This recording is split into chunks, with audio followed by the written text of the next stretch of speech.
대구 지하철 중앙로역 방화 사건. 이 동영상을 올리는 날짜를 기준으로 딱 20년 전. 이 동영상 올린 날짜가 2월 18일이에요. 딱 20년 전. 딱 20년 전에 대구 지하철에서 누가 방화를 해서 192명이 사망한 사건에 관련된 이야기입니다. 물론 이 이야기는 여러 가지 언론 보도를 본 제 기억을 바탕으로 하는 것이기 때문에 사실과 약간 다를 수도 있어요. 대략 이날 오전 10시쯤 안심행 지하철, 중앙로역에 안심행 지하철 1079 열차가 중앙로역에 도착을 해요. 여기에 있던 어떤 사람이, 그 사람에 대한 자세한 얘기는 안 할게요. 여기는 어떤 사람이 휘발유를 뿌려가지고 불을 질렀어요. 불을 질러서 불이 확 났죠. 일부는 대피하고 일부는 대피 못하고, 그래서 사람들이 죽었고, 근데 불은 여기서 났어요. 강조점. 불은 여기서 났는데 놀랍게도 사망자는 여기서 많이 발생했어요. 불이 나지 않은 열차에서 사망자가 더 많이 발생했죠. 대략 비율을 따져보면 한 4분의 3 정도 돼요. 다른 사망자는 이 열차나 대합실에 있었던 사람 중에 사망자가 발생했겠죠. 왜 이 열차에서 이렇게 많은 사망자가 발생을 했냐, 이 동영상은 그 부분을 집중적으로 말하고 싶은 거예요. 이 사람이 무슨 이유로 불을 질렀냐는 지금 제가 말하는 주제가 아니에요.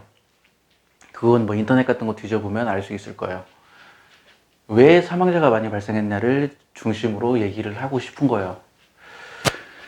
자, 불이 났어요. 불이 난 다음에 중앙통제소에서 불이 났다는 소식이 들어갔어요. 그러면 중앙통제소에서 모든 지하철 운전하는 사람에게, 기관사에게 방송을 보냈죠. 중앙로역에 화재가 발생했으니까 조심히 들어가십시오 라고 방송을 했어요. 나는 이게 첫 번째 문제라고 생각하는데,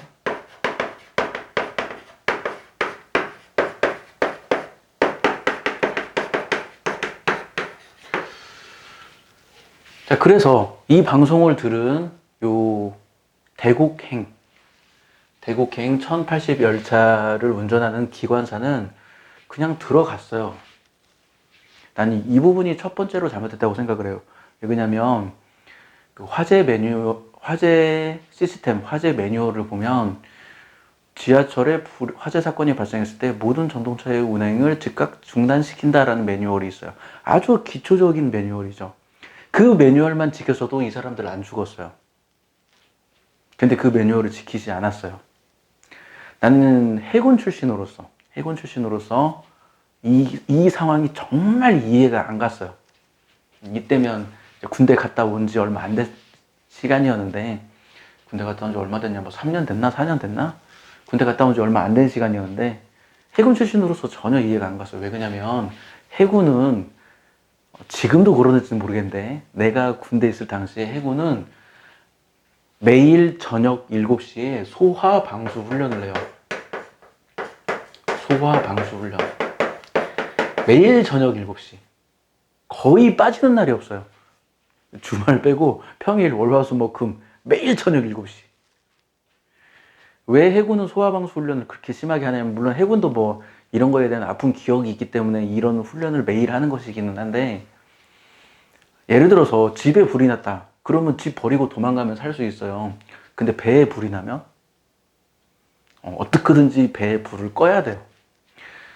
배가 적의 포탄을 맞아서 구멍이 났다. 어떻게든지 그 구멍을 메꿔야죠. 근데 이제 해군도 이거에 대한 좀 아픈 기억이 있어서 이 훈련을 도입했는데, 내가 군대 있을 때는 매일 저녁 7시에 소화 방수 훈련을 했어요. 그래서 저녁 7시만 되면 방송을 하죠. 훈련, 어디서 화재 발생 훈련 해가지고 막 해요. 맨 처음에는 도대체 무슨 얘기인지도 못 알아듣고, 그때는 이제 막내였을 때니까 뭐라고 말을 하는데 말하는지도 못 알아듣고 그냥 남들 하는 대로 따라서 움직이고 막 그랬죠. 근데 이 훈련을 한 달, 두 달, 세 달을 하니까 어, 그 화재 진압의 절차를 다 외우게 되더라고요. 이게 놀라운 훈련의 결과인데, 물론 지금 나한테 그 화재 진압의 절차를 말하라고 그러면 나 다 잊어버렸어요. 다 잊어버렸는데, 막상 그 상황이 딱 닥치면 나는 몸이 기억할 것 같아. 아, 맞다. 이 다음에 이거 해야지. 이거 다음에 이거 해야지. 이렇게 나는 몸이 기억할 것 같아. 그 정도로 소화방수 훈련을 아주 지겹도록 했어요. 정말, 정말, 정말. 근데 불이 났는데 조심히 들어가십시오. 이건 전혀 훈련을 안 했다는 얘기예요. 한 달에 한 번이라도 훈련을 했다면, 이런 매뉴얼을 몰랐을 리가 없어요. 이 말 한마디로, 전동차 운행을, 지하철 운행을 중단시키십시오라고 중앙통제소에서 얘기를 했으면 이 사람들이 안 죽었을 텐데, 이 말 한마디 때문에 조심히 들어가십시오. 이 말 한마디 때문에 죽었어요. 자, 두 번째는 뭐냐면, 이 열차를 운전하는 기관사가 대처를 잘못했어요. 맨 처음에 이렇게 들어갔죠. 들어가 보니까 상황이 안 좋은 거예요. 그래서 이제 출발하려고 그랬어요. 그러면서 방송을 했어요. 여러분, 열차가 곧 출발할 예정이니 안에서 기다리십시오라고 방송을 했어요. 뭔가 데자뷰가 느껴지죠? 세월호 사건도 똑같잖아요. 안에서 기다려라. 여기서도 똑같이 얘기한 거예요. 안에서 기다려라. 근데 불이 난 건 아니까 몇몇 사람들은 탈출을 했겠죠. 근데 몇몇 사람들은 그냥 기다렸어요. 곧 출발하겠거니 하고 기다렸어요. 근데 출발하려고 했는데 불이 나서 전원 공급이 끊겼어요. 그래서 다시 전원 공급 연결되고 끊기고 연결되고 끊기고 끊겼는데 다시 연결시키려고 노력해서 연결하고 그리고 출발하려고 했는데 끊기고 이걸 몇 번 반복을 했어요. 근데 그 와중에서도 여러분 뭐 곧 출발할 거니 기다리십시오 이런 방송을 몇 번 했어요. 만약에 그때 가만히 있으라라고 방송하지 않고 불났으니까 지금 당장 탈출하십시오라고 방송을 했으면 이렇게 많이 죽지는 않았을 거예요. 근데 그 기관사 입장에서는 지금 당장 나갈 거니까 그렇게 방송했을 거라는 것도 나름 이해는 해요. 자, 그리고 이제 상황이 점점 나빠지고 있어요. 큰일 났어요. 그래서 이제 중앙통제소에 물어보죠. 이거 좀 어떻게 해야 하냐? 내가 어떻게 해야 하냐? 기관사가 물어봐요. 내가 어떻게 하냐? 대처 좀, 방법 좀 알려달라고 그러는데, 기관사에서 그게 특별히, 중앙통제소에서 뭐 특별히 뭐 지시를 뭐 못 내리고 있었어요. 네, 정확히 기억은 못 하는데, 뭐 좀 대화가 좀 주고 받고 왔다 갔다 했겠죠. 그런 와중에, 문이 열리고 닫히고를 이걸 몇 번 반복했어요. 이쪽 기관사에서. 문이 열리고 닫히고를 몇 번 반복하는데 그 와중에 탈출한 사람은 탈출을 했어요. 근데 탈출 못하고 뭐 곧 출발한다고 뭐 여기 안에 있으면 되겠구만 그런 사람들은 탈출을 못한 거죠. 그리고 세 번째가 뭐냐면 세 번째가 마스터키예요. 중앙통제소에서 이 기관사한테 뭐라고 얘기를 했냐면 마스터키를 뽑고 탈출하십시오라고 얘기를 했어요. 그래서 이 사람은 마스터키를 뽑았어요. 근데 마스터키를 뽑으면 어떤 일이 발생하냐면 모든 전동차가 문이 닫히고 전동차 불이 꺼진대요. 마스터키를 뽑으면.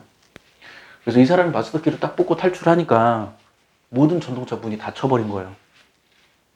그리고 이 사람 탈출하면서 자기 있는 곳은 문을 열어주고 갔어요. 그래서 여기 있었던 사람들은 탈출했어요. 그리고 몇 도 차인지 기억이 안 나는데 4, 5차였던가 5, 5차였던가 여기에 이런 이쪽 계열에 일하는 사람이 있었어요. 그 사람은 수동으로 문을 열 줄 알았기 때문에 이 사람은 수동으로 이 객차를 다 열었어요. 영웅이죠, 영웅. 이 객차를 다 열고 이 객차에 있었던 사람을 탈출시켰어요.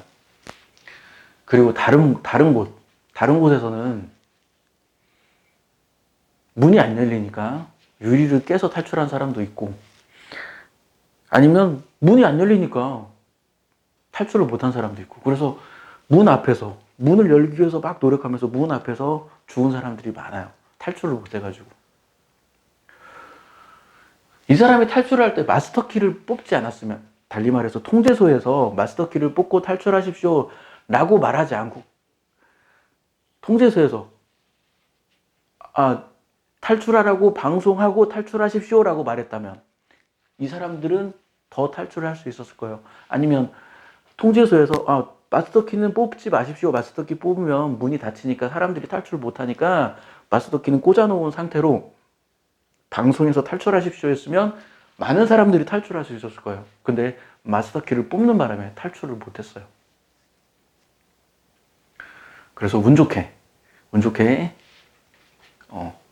나랑 함께 내 옆에 있는 사람이 그 잠긴 문을 수동으로 열 수 있었던 사람은 운 좋게 탈출을 했고, 그러지 못한 사람은 탈출을 못했어요.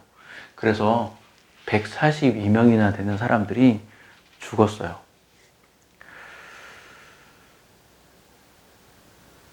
지금은 지하철을 타면 아주 크게 적혀 있죠. 문 옆에 수동으로 탈출하는 방법 아주 크게 적혀 있죠. 혹시 모르니까 지하철 탈 때마다 그걸 꼭 보세요. 지하철 탈 때마다 문 옆에 이렇게 해야 수동으로 열리는구나, 그걸 꼭 보세요. 그게 언젠가 뭐 그런 일이 발생 안 하는 게 가장 좋지만 보험이라고 생각하세요. 이 지식이 언젠가 내 생명을 살릴 수 있는 지식이 될 수 있겠구나. 그래서 지하철 탈 때 그걸 꼭 바라보세요. 그걸 보고 내가 어떻게 탈출을 해야 하는지 머릿속으로 시뮬레이션을 평소에 해보세요. 저도 지하철 타면 항상 그걸 봐요. 탈 때마다 문 옆에서 내가 이걸 어떻게 열어야지 하고 항상 저는 머릿속으로 시뮬레이션을 해요. 이게 참 세월호 사건이랑 가슴 아프게도 매우 비슷해요.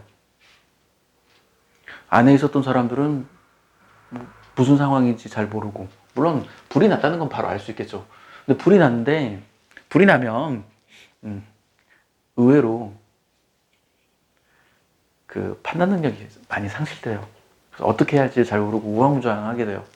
그런 상황에서 위에서 제대로 된 조치를 내려줬다면 이렇게 많은 사람들이 죽지는 않았을 거예요. 근데 위에서 제대로 된 조치도 취하지 못했지, 기관사가 대처도 잘못했지, 가장 마지막으로 마스터키도 뽑아버렸지. 이렇게 되는 바람에 더 큰 문제가 발생했죠. 내가 내 비유로 이렇게 얘기해요. 우리 이렇게 사람의 뇌가 있고, 이렇게 척수, 그리고 이렇게 손발이 있죠. 사람 몸에는 뇌에서 명령을 내리는 운동신경이 있고, 그리고 손에서 뇌로 가는 감각신경이 있어요. 감각신경이 있어요.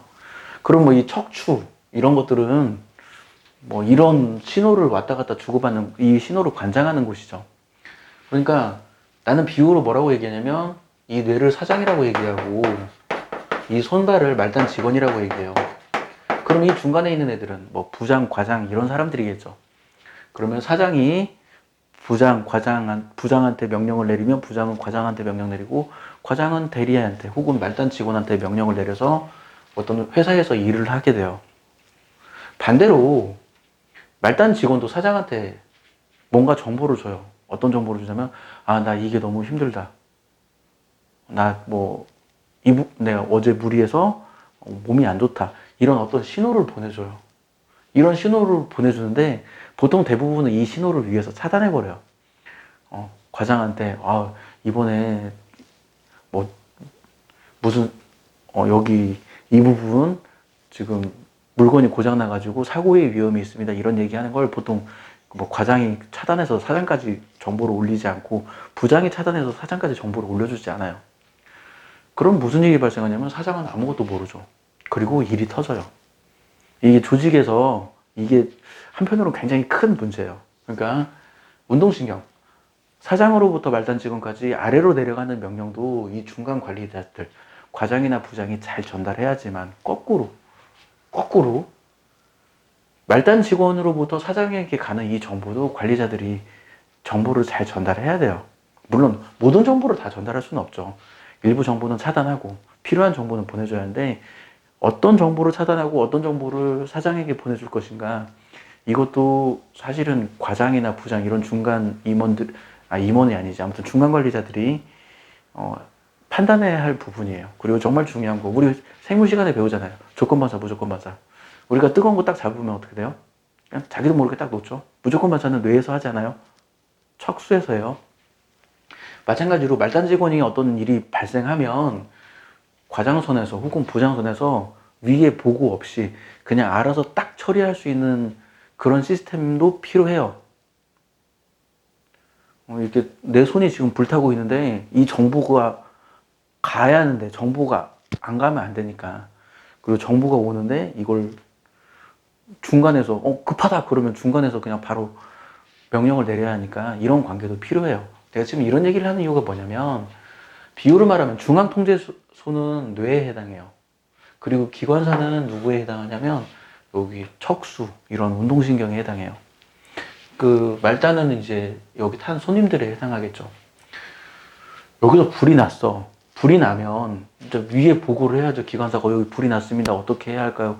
위에 보고를 하고 위에서 어떤 명령이 내려오겠죠. 근데 내가 아쉬웠던 부분은 뭐였냐면 이 기관사가 무조건 반사를 하지 못한 거예요. 자기 스스로 딱 판단해가지고 이 상황이면 내가 사람들을 다 대피시켜야겠구나. 이런 자기 스스로 판단을 해서 의사결정을 해서 어떻게 하면 피해를 최소화할 수 있겠느냐, 피해를 가장 줄일 수 있겠느냐, 이런 판단을 해야 하는데 이런 판단을 못한 거죠. 나는 뭐 이 기관사를 탓하고 싶진 않아요. 왜냐고요? 내가 이 상황일 때 내가 어떻게 행동할지 난 전혀 예측할 수가 없어요. 내가 이 상황이면 이 사람보다 더 잘할 수 있었을까? 나는 확신할 수 없어요. 이 사람보다 더 못했을 수도 있어요. 그렇기 때문에 나는 이 기관사를 탓하고 싶은 생각은 없어요. 하지만 우리나라 사회 시스템이 어떤 꼭 필요한 행동은 위에 보고를 거치지 않고 필요한 행동을 과감하게 실행을 했을 때 그것을 칭찬받는, 그것에 대한 보상을 받는 사회 시스템이라면 그나마 이런 문제가 덜 일어났을 텐데 위에서 시키는 짓을 하지 않으면 혼나죠. 내가 어떤 특정한 판단을 해서 이거는 내가 위에 보고하지 않고 내가 그냥 여기서 무조건 반사를 해야겠구나 라고 판단해서 하는 행동들을 윗선에서는 매우 싫어해요. 그래서 나는 이런 사회적인 분위기도 이 기관사가 순간적으로 그 자리에서 현장을 가장 잘 알고 있었던, 현장을 판단해서 상황 판단을 해서 이 사람들을 대피시키지 못했던 그런 것들이 이런 사회 시스템의 영향도 크다고 생각합니다. 참 이게 여러모로 세월호 사건이랑 많이 닮았어요. 침몰하는 그 배 안에서 가만히 기다리십시오. 가만히 있으십시오. 이렇게 방송했던 세월호 사건이랑 한편으로는 매우 비슷한 사건입니다. 그래서 이 동영상을 본 여러분들은 어떤 위기 상황에서 스스로 판단해서 그 위기를 탈출해야 돼요. 위에서 시키는 대로 기관사가 객실에서 기다리십시오 한다고 해서 그대로 있으면 안 돼요. 세월호처럼 가만히 있으십시오 한다고 해서 가만히 있으면 안 돼요. 자기가 스스로 판단해서 내가 이 상황을 탈출하려면, 이 상황에서 내가 살아남기 위해서는 어떻게 행동을 해야 하는지 스스로 판단할 줄 알아야 돼요. 나는 이러한 명령 체계 같은 것이 좀 우리나라 전반적인 사회 분위기가 좀 바뀌었으면 하는 바람이 있습니다. 물론 제가 그걸 바꿀 능력은 없지만